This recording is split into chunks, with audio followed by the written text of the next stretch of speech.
Assalamualaikum warahmatullahi wabarakatuh. Baik, kita akan membahas tentang ketahanan pangan yang ada di wilayah Indonesia.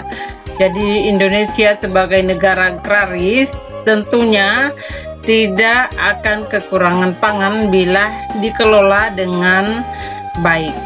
Di Indonesia, suatu negara yang merupakan negara agraris, namun kondisi ekonominya masih ada yang memprihatinkan, ya, karena banyak faktor yang mempengaruhi atau dipengaruhi oleh beberapa kondisi, seperti kondisi ekonomi, ya, modal tidak ada atau bagaimana, ya, kondisi sosial budaya dan religi, itu semuanya mempengaruhi juga ketahanan pangan yang ada di Indonesia. Budaya-budaya orang dulu yang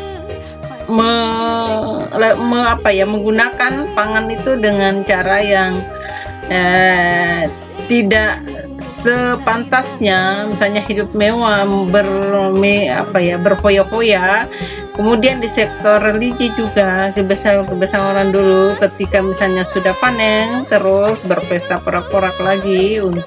Itu semuanya salah satu contoh di negara kita yang mempengaruhi kondisi pangan yang ada di wilayah Indonesia. Ada pengaruh positifnya, tetapi ada juga pengaruh negatif seperti yang saya katakan tadi. Jadi ketahanan pangan yang ada di Indonesia yang dibatasi, yaitu bahwa suatu kondisi terpenuhinya pangan bagi negara sampai dengan perorangan. Jadi sampai dengan perorangan tidak ada yang harus tidak memenuhi kebutuhan pangannya, yang tercermin dari tersedianya pangan yang cukup, baik jumlahnya maupun mutunya, aman, beragam, bergizi, merata, dan terjangkau, serta tidak bertentangan dengan agama, keyakinan, dan budaya masyarakat untuk dapat hidup sehat, aktif, dan produktif secara berkelanjutan. Kita lihat nanti dari pengertian ini banyak hal yang harus kita bahas lebih lanjut lagi. Oke, baik, kita lihat di wilayah Indonesia, selain bahan pangannya yang melimpah, juga bahan industrinya. Bahan industri, kita tahu bahwa industri yaitu suatu proses mengambil bahan dari alam atau biasa disebut dengan ekstraktif sebagai bahan baku industri, baik diolah dulu setengah jadi maupun langsung berupa barang jadi. Contohnya kayu ini adalah bahan baku yang harus dulu diolah menjadi balok, itu baru setengah jadi, kemudian diolah lagi menjadi lemari atau meja. Jadi itulah prosesnya, disebut dengan industri. Dalam Undang-Undang Republik Indonesia Nomor 3 Tahun 2014 tentang perindustrian, industri adalah seluruh bentuk kegiatan ekonomi yang mengolah bahan baku dan atau sumber daya industri sehingga menghasilkan barang yang mempunyai nilai tambah atau manfaat lebih tinggi, termasuk jasa industri. Itu pengertian dari industri. Sekarang yang ketiga dari pokok bahasan ini adalah energi baru dan terbarukan. Ya, energi baru adalah jenis-jenis energi yang pada saat ini belum dipergunakan secara massal oleh manusia dan masih dalam tahap pengembangan.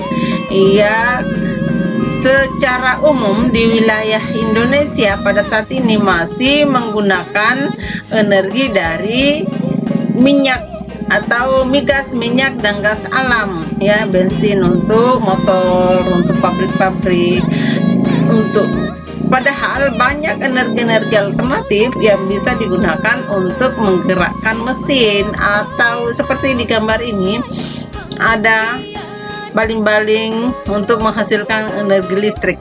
ya. Jadi pembangkit listrik tenaga angin ini sudah ada saya lihat di Sulawesi, di wilayah-wilayah di Indonesia ya. Kemudian ini yang gambar yang kedua merupakan energi listrik dari tenaga surya. Ini adalah penyaring mengumpulkan energi atau panas dari sinar matahari untuk pembangkit listrik. Energi terbarukan semua bentuk energi yang berpotensi untuk menggantikan energi konvensional serta menghindari kerusakan lingkungan. Jadi energi-energi ini sangat ramah lingkungan, tidak sama kalau bensin. Bensin kalau misalnya sudah digunakan itu menghasilkan polusi atau sampah yang berupa karbon dioksida atau CO2 yang bersifat toksin atau racun. Lanjut, potensi dan sebaran perkebunan Indonesia untuk ketahanan pangan. Ini juga sudah diatur dalam Undang-Undang Republik Indonesia Nomor 39 Tahun 2014 tentang perkebunan. Perkebunan yaitu segala kegiatan pengembangan sumber daya alam, sumber daya manusia, ya, sarana produksi, alat dan mesin, budidaya, panen, pengolahan, dan pemasaran terkait tanaman perkebunan. Jadi semua yang terkait dengan mulai dari penanaman sampai dengan pemasaran dari hasil produksi pertanian atau perkebunan itu semuanya termasuk di sektor sumber daya alam, di sektor perkebunan. Ya, usaha perkebunan itu meliputi usaha budidaya, tanaman perkebunan, kemudian usaha industri pengolahan hasil perkebunan, misalnya dari buah-buahan tertentu diolah menjadi jus, itu termasuk salah satu sektor sumber daya alam di sektor perkebunan. Ya, ini ada beberapa contoh, misalnya perkebunan besar, misalnya perkebunan teh, ya, perkebunan industri besar, kelapa sawit, ya, semua ya. Ini ada peta persebaran perkebunan di Indonesia untuk ketahanan pangan. Ya, kita lihat lebih banyak tersebar di Sumatera, Jawa, dan padahal kalau sumber daya alam di Papua ini lebih banyak, cuma pengelolaannya belum maksimal. Ini peta potensi perikanan budidaya Indonesia. Ya, itu semua ya. Ini untuk pertemuan kali ini saya akhiri dengan Assalamualaikum warahmatullahi wabarakatuh.